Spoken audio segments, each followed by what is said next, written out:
Bonjour, vous êtes avec Pardieu pour l'Expert Game Art. Aujourd'hui, nous allons parler de Évacuation, un jeu de Vladimir Suchý édité par Delicious Games en VO, qui va nous proposer de fuir la planète Terre qui est au bord de la destruction. En fait, on aura un petit peu épuisé tout ce qu'on pouvait aller récupérer dessus pour aller sur une autre planète qui se trouve beaucoup plus loin et donc récupérer un petit peu les personnes qui sont présentes sur cette planète-ci afin d'aller de ce côté-là. Le plateau de jeu se présente avec la planète que l'on quitte, qu'on va quitter, et donc on a une mise en place ici pour 3 joueurs. Chaque joueur a sa zone particulière avec les troupes, les mines et les personnes, les astronautes qu'on va essayer d'envoyer de l'autre côté, qui sont pour l'instant une production. Une autre planète qui est pour l'instant encore vierge, on n'a encore rien installé dessus, et donc on va essayer de basculer les installations par ici pour les mettre par là. Globalement, c'est l'idée. Une planète de l'autre côté qui est divisée en 4 morceaux, la toundra qui a ce symbole-ci pour le définir. On a une partie montagneuse ici, on a des forêts là-bas et on a de l'eau qui se trouve ici. Toutes les zones ne sont pas directement accessibles dans le jeu, on aura la toundra qui sera directement accessible. On va avoir ici spécifiquement pour les explications des modules que j'ai déjà intégrés qui sont des modules de points de victoire ici qui vont être en ligne, qu'on n'a pas dans une partie simple ou si vous voulez commencer sans ces modules là, ce n'est pas une obligation. On a un plateau de jeu perso qui va être, alors recto verso, je vais vous montrer ceci, selon l'endroit où on est autour de la table, on va toujours veiller à ce que l'on retrouve sur le bon côté de son plateau la planète qu'on quitte et sur l'autre côté la planète dans laquelle on va. Donc si je suis par ici, c'est correct comme ceci. Si je suis de l'autre côté, vous voyez, les deux sont au mauvais endroit, je la retourne et je me retrouve avec la planète qu'on quitte d'un côté et la nouvelle planète de l'autre. Ça fonctionne toujours bien ainsi. On va avoir pour chaque joueur ici un plateau de 7 de tuiles qui va varier. Donc il y a des petits numéros sur ces tuiles-ci de 1 à 4 et donc un set qui est fixe, ce qui veut dire qu'il y a 4 possibilités de développement. Pour le reste, c'est la même chose pour chaque joueur. On a une série de marqueurs ici qu'on va retrouver dans le jeu qui vont servir à plein de choses. On a des usines que l'on va pouvoir construire, 4 de chaque couleur. Il y a 3 couleurs de ressources ici. On va avoir le vert qui représente la nourriture. On va avoir de l'orange pour les ressources d'énergie et on va avoir le gris pour tout ce qui est acier. On a des vaisseaux qu'on va pouvoir acheter. On a des constructions qu'on va pouvoir faire sur la nouvelle planète. Des stades pour divertir les gens que l'on va devoir faire sur la nouvelle planète aussi. Et comme je l'ai dit, tout ceci qui va partir. Des objectifs de fin de manche ici, des objectifs de fin de partie communes là-bas, aussi un module qui n'est pas par défaut. Et chaque joueur va commencer la partie avec certaines cartes, des cartes qui sont des cartes d'objectifs qui vont être draftées. Donc on va en avoir 4, on va en choisir une, on va tourner, on va en drafter, on en aura 4 à la fin et on en gardera 3 sur les 4 cartes qu'on aura eues. Et une série de cartes d'action, on va en avoir 7 au début et des 7, on va en garder 4, les autres vont être défaussées et elles vont être remélangées plus tard à la fin de chaque manche. Voilà un petit peu pour le départ de chaque joueur. Ensuite, il faut parler d'un des principes de base du jeu avant toute autre chose. Le principe de base, c'est qu'il y a effectivement 2 planètes distinctes et ces planètes-là, elles vont avoir des ressources. Les ressources qu'on va avoir de cette planète-ci, elles vont être placées ici. Les ressources qu'on va avoir de cette planète-là, elles vont être placées là-bas. Mais ce qui est important, c'est qu'on ne va pas pouvoir transiter des ressources d'un côté à l'autre de manière directe. On va utiliser des vaisseaux pour le faire, mais en attendant, si on dépense quelque chose par ici, on va construire quelque chose par là. Si on veut construire des choses ici, ce qu'on va vouloir faire, on devra avoir les ressources ici. Je ne pourrai jamais construire quelque chose là-bas avec des ressources qui se trouvent ici. Je le dis, c'est important parce qu'on fait vite l'erreur dans les premières parties. Donc ça, c'est vraiment la base du jeu, c'est que je construis avec les ressources qui sont du bon côté. Quand vous gagnez quelque chose, que le jeu vous l'offre, que c'est un gain ou n'importe quoi, quand je gagne quelque chose gratuitement, entre guillemets, je vais choisir de quel côté je le place. Souvent, ça va être par ici parce que sinon, je devrais faire un transport d'un côté à l'autre. Donc globalement, on va souvent le mettre ici. Dans quelques cas rares, on va pouvoir le mettre de l'autre côté. Mais ça, c'est super important. Ce que je produis, c'est toujours avec les ressources de la planète sur laquelle je fais l'action.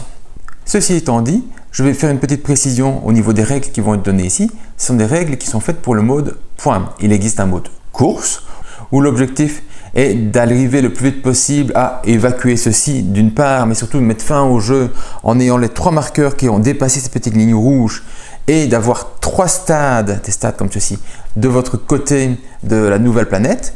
Ça va déclencher la fin du jeu, mais ce n'est pas le jeu qui m'intéresse. Moi, ce qui m'intéresse, c'est le mode point, qui est un jeu qui est plus de développement et qui va se faire systématiquement en 4 manches. Les 4 manches qui sont indiquées ici, donc on ira au bout des 4 manches dans tous les cas. Il y a aussi un mode simple d'introduction sur lequel les cartes que l'on va avoir de jeu ici, donc les petites cartes avec un petit play ou un YouTube pour certains, vont être jouées uniquement de ce côté-ci pour faire des actions qui se trouvent ici en dessous. Et la version qui m'intéresse le plus, c'est la version où on peut faire ceci aussi, je l'expliquerai, mais en plus faire les actions qui sont indiquées sur les cartes. Donc ce que je vais expliquer ici, c'est aussi pour ce mode pseudo avancé, mais qui est pour moi le mode le plus intéressant au niveau du jeu. Donc une règle pour le mode point, avec le mode carte et avec 2 modules, donc ce fameux module-ci et ce module-là. Voilà, pour remettre le cadre exact, il faut savoir exactement ce que je vais donner comme information et dans quel contexte celles-ci sont correctes et valides. Je l'ai donc dit, 4 manches, chaque manche va se dérouler selon une série d'actions qui sont indiquées ici. Donc chaque manche représente une année globalement de développement. La première chose, c'est le revenu. Le revenu, on va regarder pour chaque planète, pour chaque joueur, ce qu'ils vont toucher. Les ressources qui viennent d'ici vont aller là-bas, comme j'ai dit, les ressources de là-bas vont aller ici. Les ressources qui viennent d'ici, mon premier revenu c'est 0. Comment c'est 0? Parce que j'ai 3 marqueurs ici et ils sont tous sur le 0. On va au fur et à mesure des développements sur la planète monter mes marqueurs et selon leur valeur, je vais toucher les ressources qui vont avec. De côté de la planète qu'on est en train de quitter, les valeurs de ressources, en fait ça va être 7 de chaque au début. Pourquoi 7? Parce que chaque couleur que je trouve, que ce soit un petit rond des astronautes ou un petit carré des usines, qui sont présentes sur la planète, me rapporte une ressource. Et si je compte bien, j'ai 1, 2, 3, 4, 5, 6, 7 en orange. J'ai la même chose en gris, j'ai la même chose en vert. Donc je vais toucher 7. Un gros cube vaut 3. Un petit cube, c'est l'heure de la péricube, vaut 1. Donc je vais prendre 7 de chaque ressource et je les place bien du côté de la planète qui les produit. Donc 7 acier, 7 énergie, 7 nourriture. Alors je vais prendre mes 7 nourritures, mais je vais les rendre tout de suite. Pourquoi? Parce qu'au début de chaque manche, il faut nourrir les gens.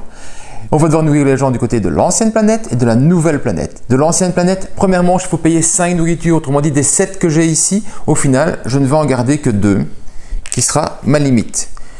De la nouvelle planète, première manche 0, deuxième manche 0, et puis seulement 2, et puis 4. Tandis qu'ici, ça va diminuer sur l'ancienne. 5, 4, 2, 1. C'est normal parce que les gens partent, logiquement. En tout cas, les gens devraient partir, ce qui va limiter les besoins en nourriture. Donc, vous ne les prenez pas, vous les déduisez. Ça marche très bien comme ça dès le départ. Maintenant, si vous avez du stock parce que vous n'en avez plus assez, vous allez payer ici. On s'en fout. Le principal, c'est que vous payez votre nourriture. Chaque fois que je ne sais pas payer ma nourriture, je vais prendre un marqueur rouge ainsi. Logiquement, ça ne devrait pas vous arriver dans le jeu si vous avez bien géré votre coût, mais chaque marqueur vaudra moins 3 points de victoire à la fin du jeu. On va largement essayer de les éviter. Le revenu, c'est fait. Le check, c'est est-ce que j'ai pu effectivement nourrir tout le monde, est-ce que j'ai pris des malus. Vient ensuite la phase action. La phase action, comme je l'ai dit, j'ai 4 cartes en main. Ces cartes en main, je vais devoir en jouer une à mon tour. Je vais pouvoir en jouer une à mon tour. Je vais le faire combien de fois? Eh bien, je vais le faire à chaque fois que je peux payer les ressources indiquées en énergie en avançant mon marqueur. La première carte que je vais jouer me coûte 0. La deuxième carte que je vais jouer me coûtera 0. Donc je joue une carte, les autres joueurs jouent une carte, je joue une carte, les autres joueurs jouent une carte. La troisième action me coûtera une énergie. La quatrième carte jouée m'en coûtera 2, puis m'en coûtera 3, m'en coûtera 3, m'en coûtera toujours 3 pour toutes les actions complémentaires. Donc j'ai besoin d'énergie, l'orange, pour jouer plus d'actions. D'où vient cette énergie? Eh bien, ça va dépendre de mon satellite.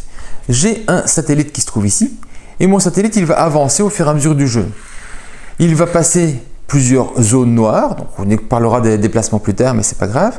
Il va placer plusieurs zones noires qui ne comptent pas comme une case, mais il y a un moment où il va passer ici.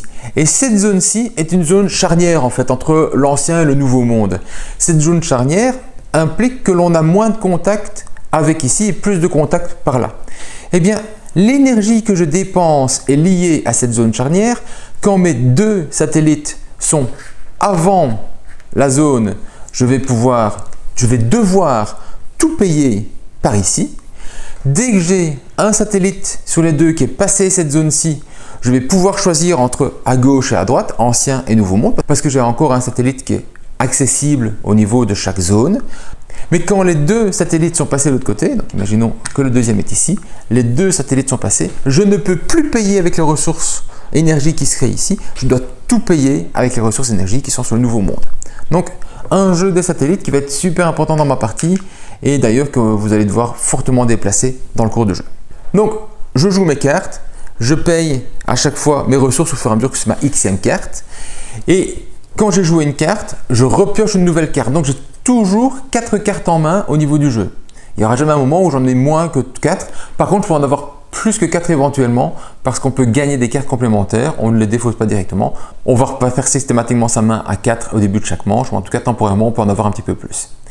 Ces cartes-ci, j'ai 2 options. Soit je la joue en tant que carte simple et je fais toutes les actions qui sont indiquées ici au-dessus, je dois au moins en faire une des deux. Je ne suis pas obligé de faire les deux, je dois au moins en faire une des deux.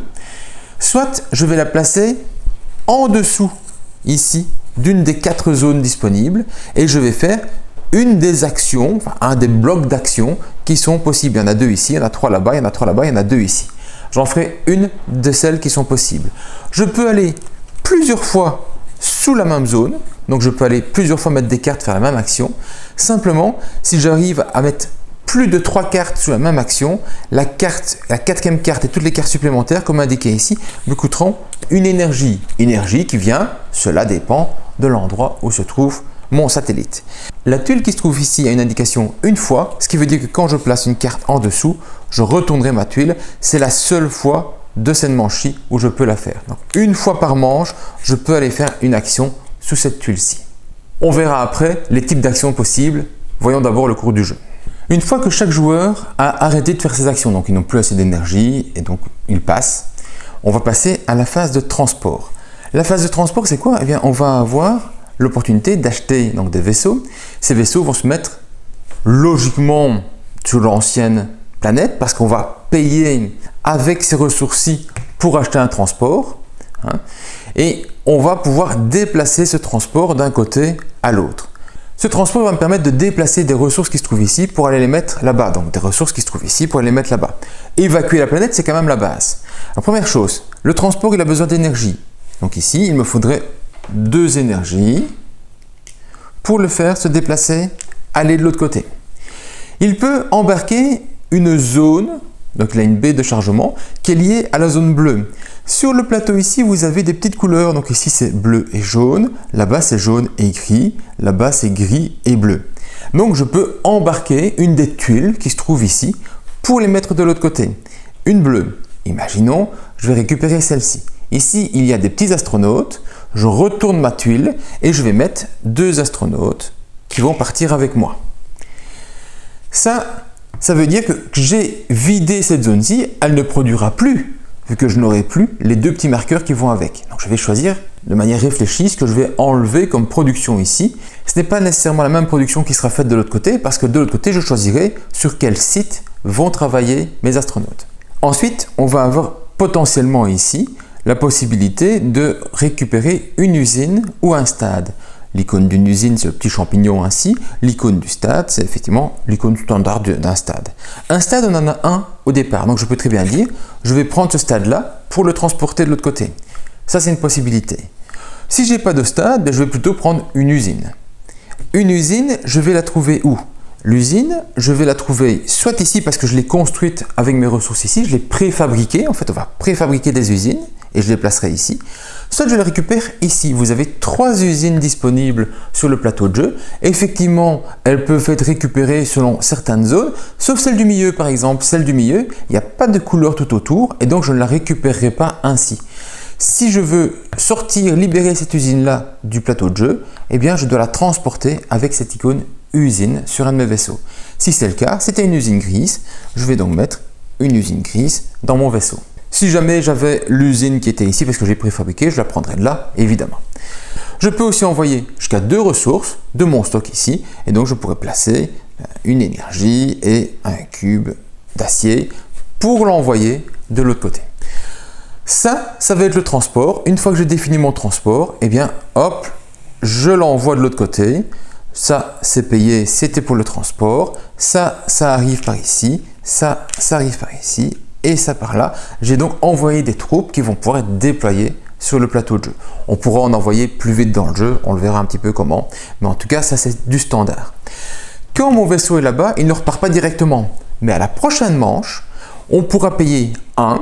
C'est toujours 1 qu'importe le coût normal quand on est chargé. Ça, c'est le coût chargé du vaisseau. Et là, c'est bien X pour l'envoyer par là. Et donc, à la manche suivante, je pourrais faire le transport pour en renvoyer un par là. Je peux, dans le même mouvement, si j'avais acheté à la deuxième manche un nouveau vaisseau, payer 2 pour envoyer celui-là et payer 1 pour amener celui-ci. Et ils se croiseront dans l'espace. Et donc, je les utiliserai ainsi. Ce qui veut dire que comme je vais faire 4 manches dans mon cours de jeu, les premiers et deuxièmes vaisseaux, enfin les vaisseaux que je vais acheter à la première manche, à la deuxième manche, pourraient éventuellement faire un aller-retour, ils auraient le temps de faire un aller-retour, mais pas plus. Parce que la première manche, je pars par ici, deuxième manche, je reviens, troisième manche, je pars par ici, quatrième manche, je ne reviens pas parce que ça ne sert à rien. Celui qui sera acheté à la deuxième manche, il arrive, il part par ici, troisième, il revient, quatrième, il repart, donc il ferait bien un aller-retour pour récupérer quelque chose. Voilà, ça c'est le transport de mon vaisseau. Certaines plaquettes, dont celle-ci, ont des pouvoirs spécifiques qui permettraient de ramener plus rapidement un vaisseau, mais ça dépend de chaque pouvoir lié à chaque collection, chaque set de tuiles que l'on a et qu'on va pouvoir développer. On y viendra plus tard. On va ensuite passer à l'ordre du tour. L'ordre du tour, c'est quoi? Eh bien, ça va être le nombre de smileys que l'on a. Les smileys, ils vont se trouver sur des stades qu'on va devoir donc acheter et installer par ici, potentiellement par là dans un premier temps. Mais avoir des stades de construits chez nous va permettre d'amener des smileys, donc des sourires au niveau des gens.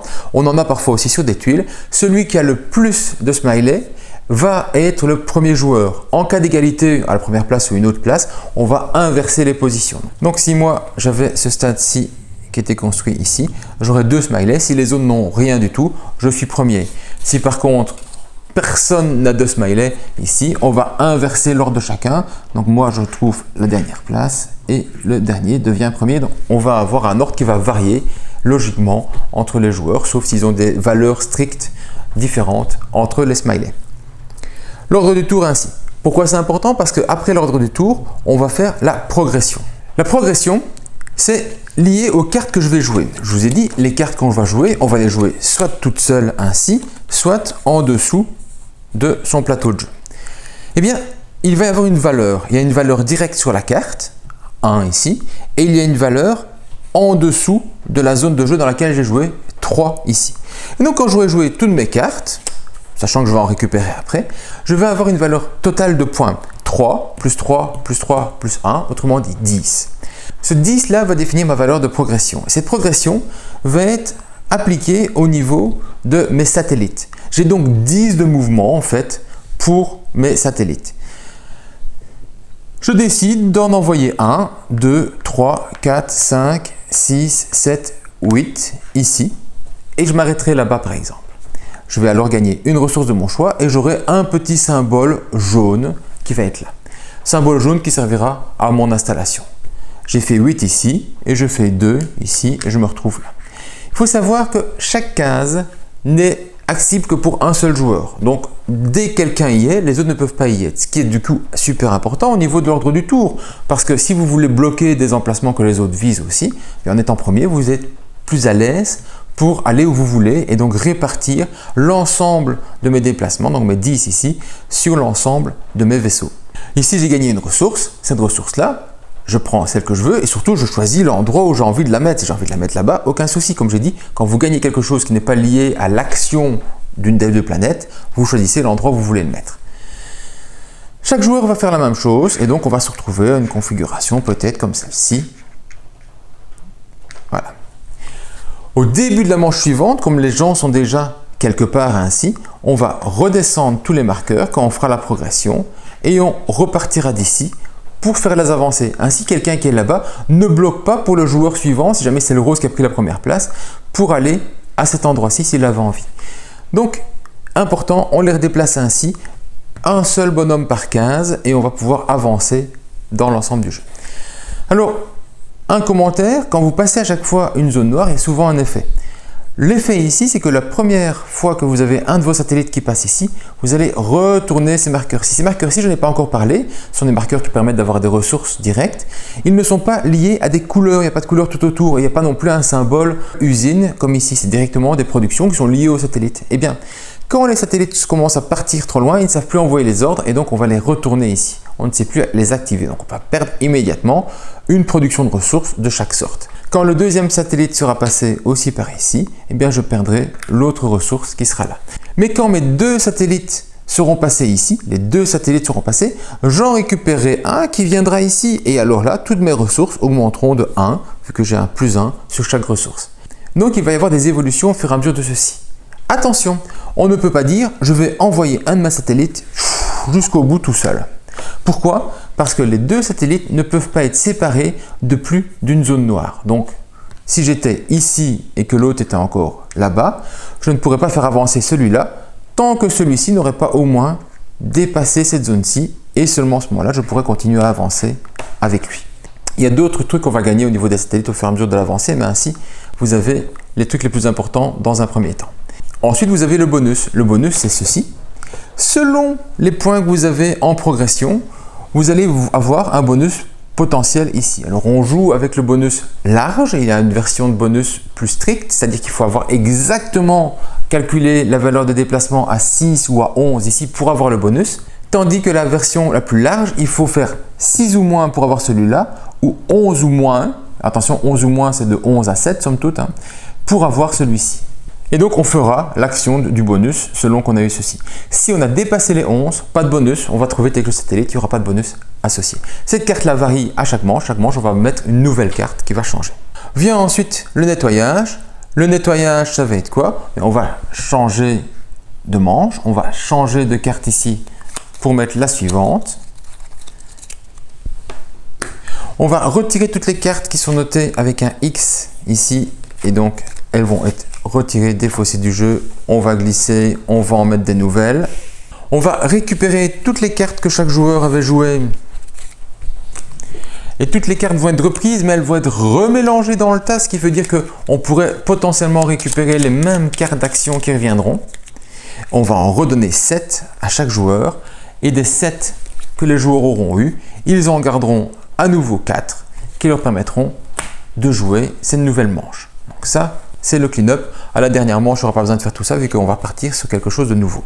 On va vérifier quand on passe de la manche 2 à la manche 3 que les joueurs ont bien mis un stade par ici. S'il n'y a pas de stade, on se prend un -3 par stade manquant. Pourquoi par stade manquant? Parce que de 2 à 3, on aura besoin d'un stade, de 3 à 4 de 2 stades et à la fin du jeu, il faudra qu'il y ait 3 stades qui soient ici pour ne pas avoir de pénalité. Voilà pour toutes les phases qu'on va retrouver ici dans le jeu. Donc comment ça va se passer de manière globale. Maintenant, voyons plus en détail les actions possibles dans cette phase d'action. Alors pour les actions, voyons d'abord les actions les plus standards, celles qui sont placées sous votre plateau de jeu. La première ici, ça va être de pouvoir recevoir une ressource. Ressource, à nouveau, je la place où je veux, d'un côté ou l'autre, vu que c'est une ressource gratuite, je la mets là.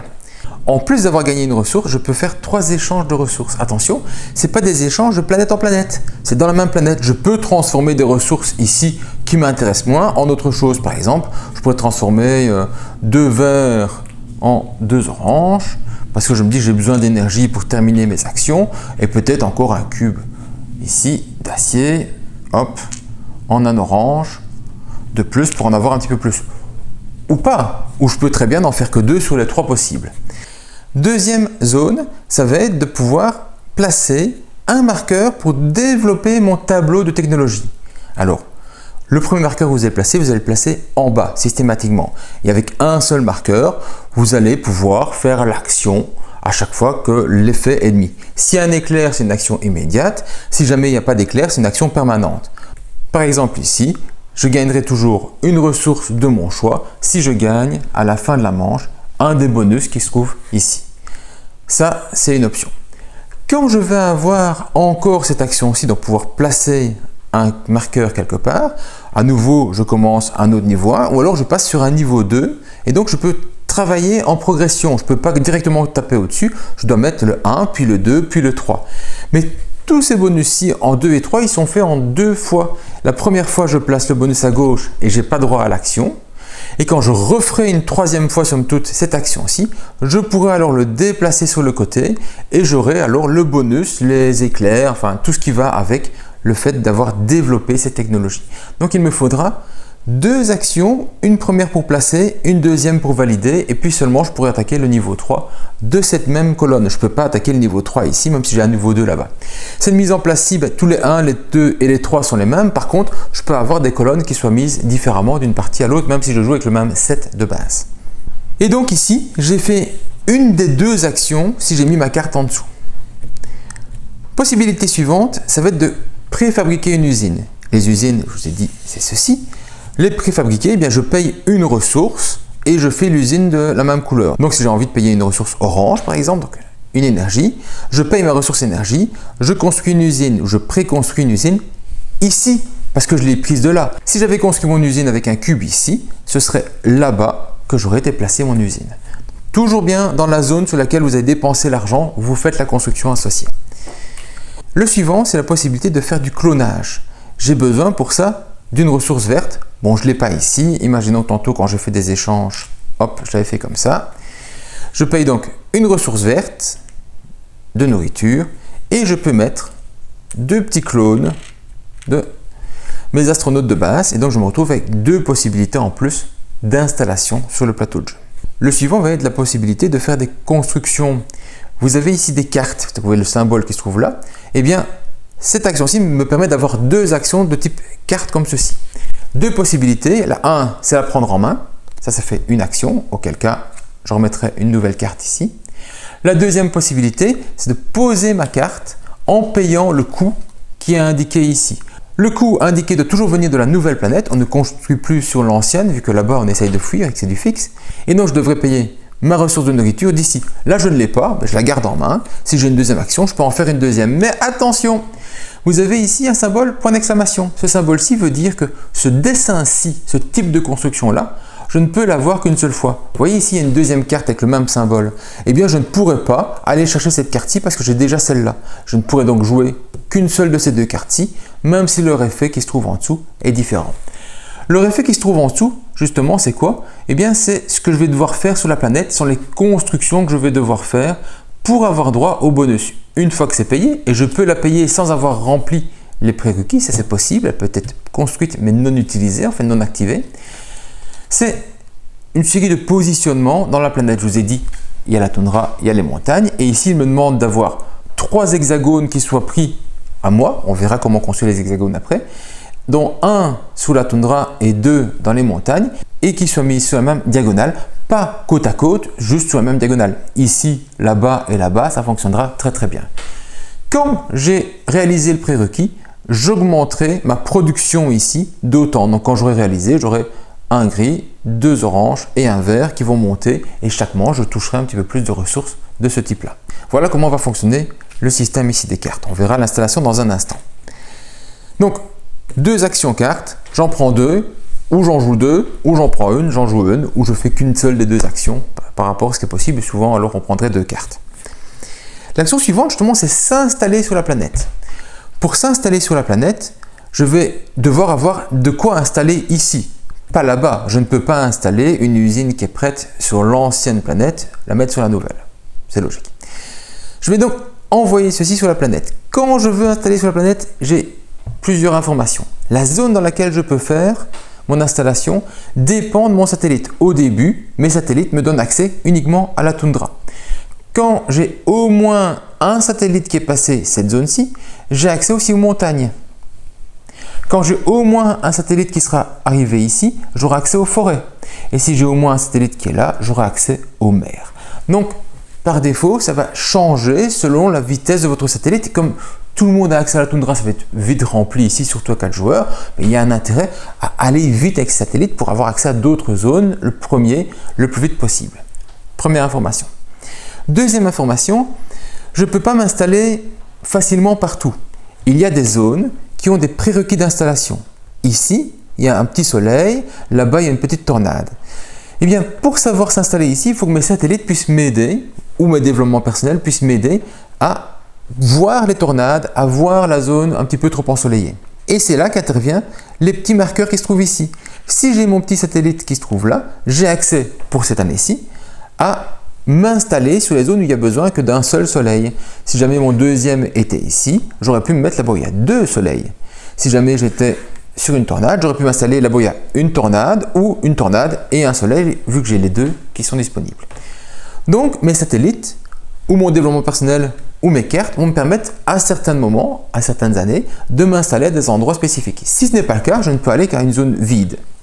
Dernière chose, quand je m'installe, je dois avoir tout ce qui est nécessaire pour l'installation. Ici, il n'y a besoin que d'une usine. Eh bien, je dois avoir une usine pour m'installer ici. Auquel cas, je place mon usine, j'avance de 1, c'est de l'orange, en production orange. Si je veux m'installer ici, pas de problème, il me faut un astronaute. Un astronaute, je le mets ici. Attention, les astronautes, quand on les envoie, il faut systématiquement payer un acier. Donc, pour l'envoyer, il me faut payer un acier par astronaute pour pouvoir l'installer ici. Auquel cas, je monterai de 1 en gris. Du coup, ceci, eh bien, il faut avoir une usine et un astronaute. J'ai une usine, j'ai un astronaute, mais je n'ai plus d'acier. Je ne sais donc pas les envoyer. Si j'avais encore mon acier, je pourrais, avec ma phase d'installation, remplir dans toute la case, à savoir une usine, un astronaute, je paye un acier, et donc je gagne un gris et je gagne un orange. Un gris et un orange, et voilà comment on va avancer ici en s'installant sur le plateau de jeu au fur et à mesure du temps. Évidemment, quand quelqu'un est installé, on ne peut pas s'installer au même endroit. On ne sait pas compléter une case qui serait commencée vu qu'on est obligé de remplir toute la case. Donc ces points-là ne sont pas possibles. Donc n'oubliez pas, vous devez avoir les prérequis de zone, les prérequis de symboles. Vous devez avoir le type d'installation demandée, le nombre d'installations demandées aussi. Et vous devez savoir payer pour les astronautes et uniquement pour les astronautes un gris, donc un acier spécifique. Voilà, je m'installe. Ensuite, je vais aller construire un vaisseau. Et construire un vaisseau, je paye les ressources demandées. Ici, par exemple, il me faut à chaque fois du verre, de la nourriture. Je ne sais pas le faire. Eh bien, je peux très bien, c'est payer un cube pour changer le marché. Et ça, c'est valable pour tous les marchés. Je peux très bien dire, je paye 1 et hop, on change les options.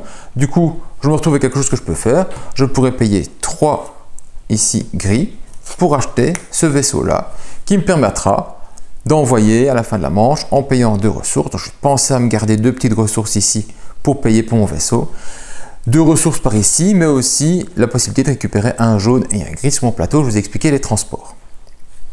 Une fois que c'est fait, bien sûr, on remet une nouvelle tuile. Si jamais il n'y en avait plus, on mélange et on remet tout, c'est comme d'habitude. Le suivant, c'est le stade. Le stade, eh bien, je vais construire un stade avec les ressources d'ici pour le mettre directement d'ici, mais il faudra le transporter. Et je vais payer les ressources indiquées ici au-dessus. Une fois que c'est fait, je paye, j'ai les ressources. Ici, dans mon exemple, il faudrait par exemple de nourriture. J'ai une énergie et de nourriture. Et clac, je peux payer mon stade. Il arrive ici, je paye tout ça directement. J'avais payé ici, il venait là-bas, il fallait le transporter. Je me retrouve avec 2 visages heureux, important pour mon ordre du tour. Évidemment, je remets une nouvelle carte. Ici, donc celle qui peut être faite qu'une seule fois, je vais donc choisir entre les deux. On a déjà tout vu, ressources et marqueurs, ou ressources et 2 actions cartes, prendre, poser et avoir tout ce qui va avec. Les cartes ici, j'ai donc vu toutes les icônes nécessaires. En fait, j'ai vu toutes les icônes du jeu à peu de choses près. Il n'y en a que quelques-unes qu'on va pouvoir retrouver en subséquent. Comme par exemple, cette icône-ci, si je joue la carte seule pour faire les actions ici, je vais ici pouvoir piocher une nouvelle carte. Le texte ici, c'est toujours en rapport avec ça. Donc, c'est expliqué en symbole et c'est expliqué en texte. À vous de voir ce qui vous plaît le plus. C'est aller piocher une nouvelle carte comme ceci et ensuite de faire un échange, une ressource pour une ressource et aller placer un marqueur. Ici, je vais pouvoir m'installer sur un site, toujours payé si je mets des astronautes, mais je pourrais considérer que je suis à un niveau de plus que l'existant. Et donc, ici actuellement, je suis sur les montagnes, et bien je pourrais m'installer dans les forêts. Les forêts, c'est souvent plus intéressant. Et l'eau aussi, pourquoi? Parce qu'ici, vous avez un symbole complémentaire qu'on n'a pas vu, qui est le symbole avec 2 petits ronds. Eh bien, si j'avais le prérequis, je l'ai quelque part, oui, je l'ai quelque part ici, que je jouais ma carte qui me permettrait d'aller construire ici, et que j'ai mes bonhommes, et que j'ai du gris, pas oublier de payer le gris. Donc, il faut payer absolument. Pour envoyer mes 2 bonhommes, j'aurais besoin d'avoir 2 gris ici. Le gris là-bas, il ne compte pas, je vous rappelle, la zone dans laquelle je veux faire l'action. Je veux faire l'action ici, je le paye de là. Je le place ici. J'aurai alors une augmentation en gris et 2 augmentations en vert en une seule fois. Super génial. Hop, je vous montrerai comme ceci. Alors après l'explication au niveau des actions, je ne vais pas vous expliquer toutes les tuiles qui sont ici vu que chaque set est différent, elles auront toutes des pouvoirs plus ou moins intéressants, ça ce sera à vous de voir et les lire de manière très simple. Mais ce que je voudrais vous expliquer c'est comment fonctionnent ces cartes ici d'objectifs qui sont donc un module complémentaire. Ces cartes-ci, en fait, dès que j'ai atteint l'objectif qui est indiqué ici, comme par exemple, ici c'est me demander d'avoir 7 astronautes sur la planète, pour l'instant j'en ai que 4. Bien, si j'ai 7 astronautes sur la planète, je peux, après mon action, dire « Eh bien voilà, j'ai 7 astronautes, je récupère la carte. Elle vient chez moi dans ma main. » Dans action libre, donc pas en coûtant un des marqueurs d'action ici, en action libre, en faisant autre chose en plus, je peux payer 3 ressources indiquées, 3 gris ici, pour la poser, augmenter ma production d'énergie de 1, sur la nouvelle planète toujours, et avoir en fin de jeu 7 points de victoire. Donc si je l'avais posé, j'augmenterais ma production de 1, je dois payer les 3 ressources. Dans mon exemple ici, c'est d'avoir un des marqueurs qui soit à 5 au niveau de la production, c'est d'avoir au moins un marqueur qui soit arrivé ici, et donc que j'ai mes 2 satellites, ce qui n'est pas le cas chez moi, logiquement je ne dois pas être là, mes 2 satellites qui soient passés ici, le premier qui passe ces 2 satellites ici, pour aller récupérer cette carte objectif-ci. On en a plusieurs, elles sont recto verso, donc on n'a pas nécessairement le même côté à chaque partie, évidemment vous allez mélanger tout ça. Vient ensuite la fin du jeu. Donc quand on a fait la dernière manche, que tout le monde a passé, on va continuer à faire le transport, il est important. L'ordre du tour, on va le faire aussi parce qu'il y a une dernière progression. Or, la progression permettrait peut-être de faire des avancées sur certains marqueurs qui donneraient des bonus et s'ouvrir un petit peu la mise à l'un ou à l'autre. Les bonus, potentiellement, s'ils changent quelque chose, peuvent être importants aussi. Le clean-up, on s'en fout. Donc, on est à la fin du jeu. On va compter les points de victoire. Pour les points de victoire, vous avez ici, de l'autre côté, l'explication des points de victoire. Et vous avez avec vous la possibilité d'utiliser un petit carnet qui reprend tout. Alors, on va commencer par toucher des points de victoire selon sa production. Mais alors, attention, c'est la production du plus petit. Autrement dit, si j'ai tout qui est monté à 9 et un qui est resté à 3, eh bien, il faut minimum 5 de production pour le plus petit pour avoir 5 points de victoire. Si je ne suis pas au minimum ici, j'aurai donc 0 points, même si j'ai des trucs qui seraient dépassés. Si on dépasse les 9, le 10, donc tout ça, en fait, on va mettre un petit marqueur. Alors, vous mettez un marqueur ressources ou vous mettez un de vos jetons, on s'en fout, c'est juste pour dire que vous êtes passé une valeur spécifique. Donc, si j'étais passé avec l'orange ici, ça veut dire que je suis à 10 plus 1, je suis à 11. Alors, comme ceci, vous risquez de ne pas en avoir assez dans le jeu parce qu'on en met potentiellement beaucoup et qui ne sont pas limités. Vous allez devoir trouver un palliatif pour le remplacer quelque part. Alors ça peut être de remplacer ici par des ressources, ça peut être autre chose, vous avez chez vous d'autres valeurs pour les remplacer. Ça c'est vous qui voyez, c'est pas très grave. Mais en tout cas, sachez que c'est pas limité. Donc moi je mettrais plutôt des ressources qu'on a un petit peu en suffisance pour marquer le fait qu'on a dépassé les 10 plutôt qu'autre chose. Il ne faut juste pas être tenté de les prendre pour aller les mettre là au-dessus. Donc la plus petite valeur va rapporter des points de victoire et si la plus petite valeur est au-dessus de 10, chaque valeur au-dessus de 10 sera plus 3 en plus, donc 10 ça fait 19.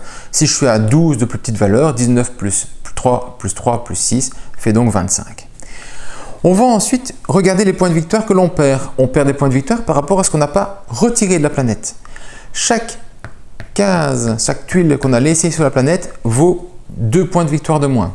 Chaque personnage, chaque astronaute, chaque personne, c'est quand même plus important, qu'on a laissé sur la planète vaut 1 point de victoire de moins. Autrement dit, chaque tuile avec des 2 astronautes que je laisse ici, c'est 4 points de victoire de moins. Chaque tuile comme ceci, ça fait 2 points de victoire de moins. On va voir le nombre de fois où on n'a pas su honorer les stades, la nourriture ou un truc ainsi. Chaque marqueur ainsi vaudra 3 points de victoire de moins, qu'importe qu'ils viennent des stades ou de la nourriture. Viennent ensuite les objectifs, ces fameux 3 objectifs que j'ai gardés au début du jeu en fonction de mes choix de draft. Eh bien, je vais voir ce que j'ai. Ici, je devais avoir mes 2 satellites qui soient passés cette zone-ci, ou celle-là, et selon l'endroit où je me trouve, j'ai des points de victoire. Là, ça dépendait de ma production en vert, un point de victoire par avancée. Si je suis au moins à 10, j'ai plus 3. Si je suis au moins à 13, j'ai plus 5. J'ai pas plus 8, j'ai plus 5 à la place du plus 3. Ici, c'était selon le nombre de développements technologiques que j'ai fait. Toutes les technologies 1 et 2 valent 1 point. Toutes les technologies 3 valent 3 points. Si j'ai fait 5 technologies, j'ai un plus 1. Si j'ai mis 6 technologies, j'ai un plus 3. Donc, je vais avoir des développements spécifiques et des points spécifiques par rapport à mes objectifs. Je pourrais avoir par rapport au nombre d'usines que j'ai mis ici d'une certaine couleur. Je pourrais avoir par le nombre de fois que j'ai été faire telle ou telle action. Auquel cas, on comptabilisera le nombre de fois qu'on a fait une action spécifique demandée par ma carte avec des petits marqueurs ainsi, puisque c'est de manche en manche, sinon on ne le sera plus. Donc voilà, on va avoir des petits marqueurs à gauche, à droite pour comptabiliser ces points de victoire. On ajoutera tous ces points de victoire, 1, 2, 3. Donc 3 objectifs qui se trouvent ici. Les points de victoire négatifs, les points pour les smileys. Celui qui a le plus de smileys dans son jeu aura 6 points de victoire, le deuxième 4, le troisième 1. Il en faut au minimum 1 pour être troisième. Et en cas d'égalité, on fait la somme, on divise par le nombre de joueurs arrondi à l'inférieur. On a les points de victoire des cartes que l'on aurait faites ici de ce module d'objectifs communs.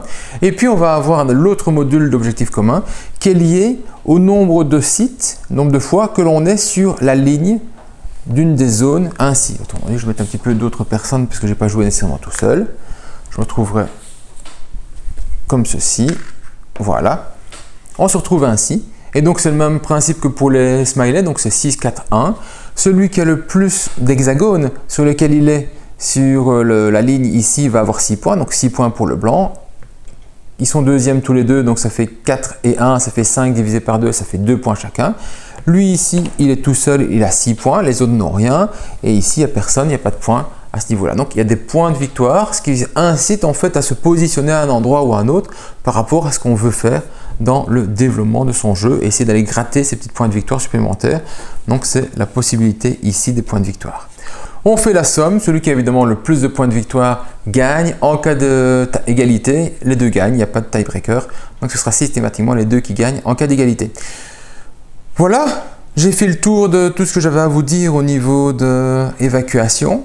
Alors, les petits commentaires d'usage, comme j'ai déjà dit dans l'explication de jeu, les smileys, mine de rien, c'est important. Parce qu'être premier joueur, c'est parfois aller bloquer le symbole que vous avez besoin pour votre développement de ce tour-ci. Donc ça, c'est super bien. Il y a dans les cartes ici, certaines cartes qui vous permettent de faire le choix entre deux valeurs, comme ici.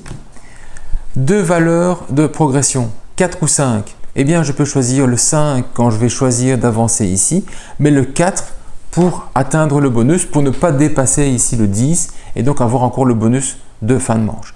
Si vous trouvez que c'est trop facile d'aller entre 6 et 10, donc de 7 à 10 pour avoir un bonus ou 6 ou moins pour avoir l'autre, vous pouvez faire la version stricte.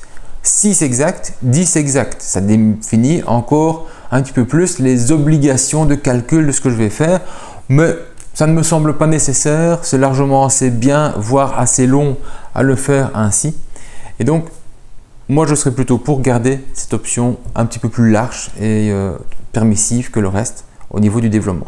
Ce qu'on oublie vite, c'est de dépenser au bon endroit pour faire l'action. On a des ressources ici, on a envie de construire là-bas. Ben, souvent, on a envie de le payer là pour aller là-bas. Ça fait parfois des mauvaises surprises. Voilà. Voilà, je pense avoir fait le tour d'évacuation. Si vous avez apprécié, mettez un petit pouce bleu, abonnez-vous. Pour le reste, c'est à vous de jouer. Bon jeu!